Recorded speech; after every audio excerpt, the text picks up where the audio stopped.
Hello everyone. स्वागत है आप सभी का ताकड़ रिसर्च एकेडमी में। मैं हूं रामचंद्र ताकड़ और आप देख रहे हो ताकड़ रिसर्च एकेडमी के एक छोटे से वीडियो जिसमें वैदिक गणित के बारे में हम बात डिस्कस कर रहे थे। तो आज हम डिस्कस करने जा रहे हैं भाग करने की 3 विधियां वैदिक मैथमेटिक्स में। यानी कि किसी भी संख्याओं का भाग करने के लिए हमारे पास 3 विधियों को काम लेंगे इन 9th और 10th क्लास में। तो सबसे पहले हम देखते हैं कि हमारी फर्स्ट विधि है सूत्र निखिलम विधि, एंड सेकंड है सूत्र प्रावर्त विधि, और तीसरी विधि है सूत्र ध्वजांक विधि। ये तीनों ही विधियाँ बहुत ही अच्छी है विधियाँ हैं। तीनों के द्वारा हम किसी भी संख्याओं का गुणा भाग भाग कर सकते हैं। तो हम सबसे पहले इन दो ये दो सूत्र निखिलम विधि एंड सूत्र परावर्ती विधि दोनों थोड़ी बहुत सिमिलर है, और सूत्र ध्वजांक विधि सबसे डिफरेंट है। तो इसको हम अगले नेक्स्ट लेक्चर में डिस्कस करेंगे इसके बारे में। और अभी हम इस दोनों विधियों के बारे में डिस्कस करेंगे, जिसमें हम सूत्र निखिलम विधि को पढ़ेंगे, इसके एक आध क्वेश्चंस भी करेंगे, और सूत्र परावर्ती विधि को भी अगले वाले लेक्चर में हम कर लेंगे कवर। तो सबसे पहले हम इन दोनों में कुछ सिमिलरिटी भी है और कुछ डिफरेंट भी है। तो इन सबसे पहले इन दोनों को समझ लेते हैं, सूत्र निखिलम विधि और सूत्र परावर्ती विधि। इनको समझने के बाद हम सबसे पहले हम देखते हैं कि सूत्र निखिलम विधि और इसमें क्या सिमिलरिटी है, समानता क्या है इसमें। तो दोनों में ही भाजक को देकर आधार माना जाता है, यानी कि दोनों में ही भाजक को देकर ही आधार मानते हैं। और फिर इसमें सेकंड है, आधार में जितने शून्य होंगे उतने ही अंक तीसरे खंड में आएंगे। इसकी क्रिया विधि है कुछ, यानी कि इसमें भी यही है, इसमें भी यही काम करना है, ये दोनों सेम काम है। और हम इसके बारे में और डिटेल से चर्चा करें तो तीसरे नंबर में हमारे ऋणात्मक को भी धनात्मक लिखकर पूरक संख्या कहेंगे। यानी कि इसमें आधार से जितना भाजक कम होगा उससे उसको हमें भी प्लस में लिख देंगे, और वो भी आगे चर्चा करेंगे तो आपको समझ में आ जाएगा। और इसमें विचलन के चिन्ह को बदलकर परिवर्तित अंक कहेंगे, और पूरक संख्या का भाग लगेगा इसमें, और इसमें परिवर्तित अंक का भाग लगेगा।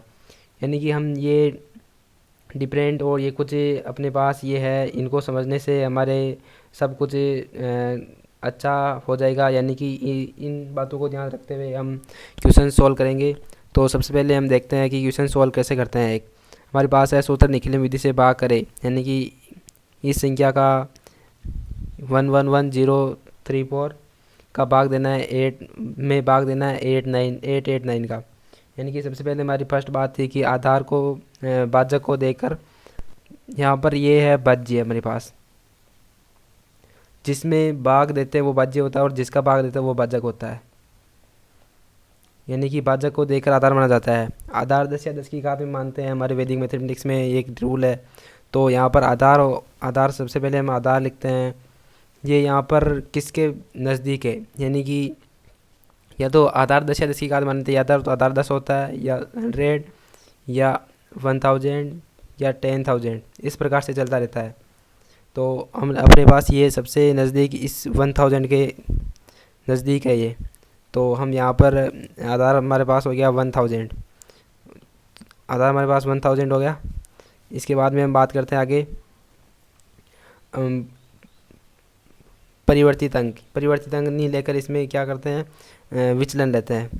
विचलन किस में हो गया इसमें, विचलन यानी कि आधार से विचलन की डेफिनेशन हम सिंपल सी बात करें तो आधार से कितना ऊपर है या कितना कम है, यानी कि आधार से कितनी संख्या ज़्यादा है भाजक और कितना कम है। तो यहाँ पर 111 कम है आधार से, तो हमारे पास विचलन हो गया 111 माइनस का। माइनस को हम वैदिक मैथमेटिक्स में ऊपर बार लगा के डिनोट करते हैं। ये बार हमारे ये डिनोट करता है कि ये संख्या माइनस में है। बार हमारे पास ये डिनोट करता है कि ये संख्या हमारी माइनस में है। ये तीनों माइनस के हो गए। अब यहाँ पर क्या कहेंगे, हमारे पास रूल था कि पूरक अंक कहेंगे विचलन को। तो पूरक अंक हमारे पास हो गया, यानी कि प्लस है तो भी प्लस रहेगा और माइनस है तो भी प्लस हो जाएगा। तो ये प्लस तीनों की 111 प्लस हो जाएगा।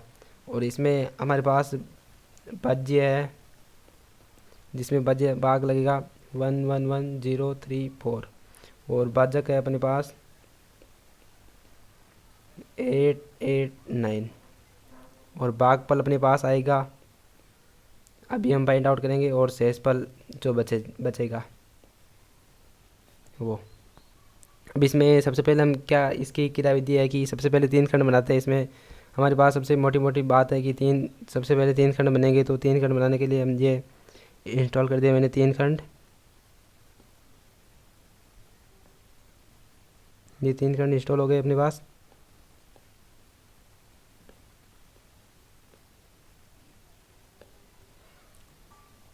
सबसे पहले 3 खंड इंस्टॉल कर दिए और इसके बाद में हम सबसे पहले यहाँ पर अपने पास वो था अपने पास ऊपर वाला कि पाजा को देखकर आधार माना जाता है, ये कर लिया अपने। आधार में जितने शून्य होंगे उतने अंक तीसरे खंड में आएंगे, यानी कि इनमें तीसरा खंड फर्स्ट सेकंड थर्ड। आधार में कितने शून्य है अपने पास? 3 शून्य है, तो 3 शून्य है तो 3 अंक इकाई इधर से अपन इसमें ले लेंगे। तो 0 3 4 इसमें आ गए अपने पास, और ये 1 1 1 यहाँ बचा दो, ये आ गया। अब सबसे पहले हमें भाग किसका लगेगा? पूरक अंक का भाग लगेगा, तो पूरक अंक यहाँ पर लिख देते हैं 1 1 1 अपने पास। अब नेक्स्ट क्रियाविधि करते हैं, इसको ध्यान से देखिए। ये क्रियाविधि बहुत ही ईजी है, अगर एक बार समझ में आ गई तो बार बार कोई तकलीफ नहीं होगी। तो सबसे पहले क्या करते हैं, फर्स्ट जो हमारे पास ये है, इसको यहाँ का ऐसा इंस्टॉल कर देते हैं। यहाँ पर ये इंस्टॉल कर दिया एक। अब यहाँ पर एक को यहाँ पर मल्टीप्लाई करके यहाँ लिखना है। तो एक को 111 से मल्टीप्लाई किया तो 111, तो यहाँ से स्टार्ट कर दें 1 1। अब यहाँ पर 11 हो गया, तो यहाँ पर 111 ये हो गया। अब सेकंड नंबर में क्या करते हैं अपन, यहाँ इनको ऐड करके यहाँ पर लिखते हैं। तो 1 और 1 2 हो गए, 2 यहाँ पर इंस्टॉल कर दिया, यहाँ पर उतार दिया। अब 2 को इससे गुणा करके यहाँ लिखेंगे। तो 2 को 111 से गुणा किया तो 222 हो गए। तो 222 यहाँ से 200 ये 22, जब तक इधर रहेंगे इस मध्य सेकेंड खंड में रहेंगे, ये काम करते जाएंगे। जैसे ही हम तीसरे खंड में जाएंगे सबको ऐड कर देंगे। तो अपने पास इसको भी ऐड करना है, ये ऐड कर दिया। 1 1 और 2 4 अपने पास ही हो गया। तो 4 को इससे मल्टीप्लाई किया तो 444, तो 4 4 4। अब यहाँ पर इस खंड में आ गए तीसरे खंड में। तो तीसरे खंड में सीधा अपने को इकाई तरफ से ऐड करना है।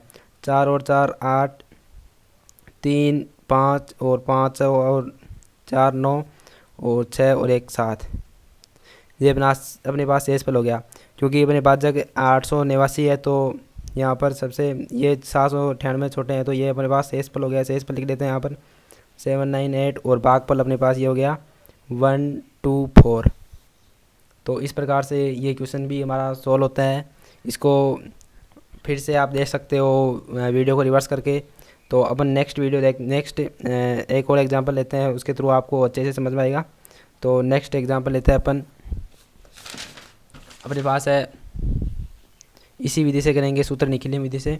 1245 भाजक 97। तो इसमें क्या करते हैं, सबसे पहले आधार मानते हैं। तो आधार ये किसके नज़दीक है? तो ये 100 का नज़दीक है। वैसे ही पता है हमारे को 10 या 10 की घात में लेते हैं आधार। और इसमें विचलन कितना है? विचलन अब यहाँ पर 3 लिखेंगे तो गड़बड़ हो जाएगी, क्योंकि यहाँ पर आधार में 2 शून्य है, तो विचलन भी तो दो अंकों में आना चाहिए। तो यहाँ पर 0 3 लिखेंगे, और माइनस का है तो ये माइनस लगा देंगे, और पूरा अंक लिखेंगे। यहाँ पर पूरा अंक लिखेंगे तो पूरा अंक हो जाएगा अपने 0 3 प्लस का। फिर वही 3 खंड बनाते हैं। सबसे पहले 3 खंड हो गए। ये 3 खंड बनने के बाद जितने आधार में जितने शून्य होंगे उतने ही तीसरे खंड में आएंगे। तो ये 45 इधर आ जाएगा, और ये 12 इधर आ जाएगा। पूरा अंक का भाग लगेगा, 0 3 का भाग लगेगा। ये सबसे पहले ये इंस्टॉल कर देते हैं। यहाँ पर 1 का यहाँ पर उतार देते हैं, और 1 को 0 3 से गुणा करके यहाँ लिखते हैं। तो ये 0 3 वापस है, यहाँ का 1 है, यहाँ पर प्लस करके 0 में 2 जोड़ा 2, 2 को यहाँ से गुणा किया 3 से, तो 2 को 3 से गुणा किया तो 06, ये 06 हो गया। 06 होने के बाद यहाँ पर इस बार चले गए तो 5 और से 11 हो गए, 1 और 5 4 और 1 5 और 3 8। ये अपने पास भागफल और ये शेषफल। इस प्रकार से हम भाग कर सकते हैं निखिलिम विधि से। आज के लेक्चर में ये काफ़ी है। आपने इससे नेक्स्ट वाले समझने के लिए नेक्स्ट वीडियो देखिए। Thank you so much. तब तक के लिए धन्यवाद।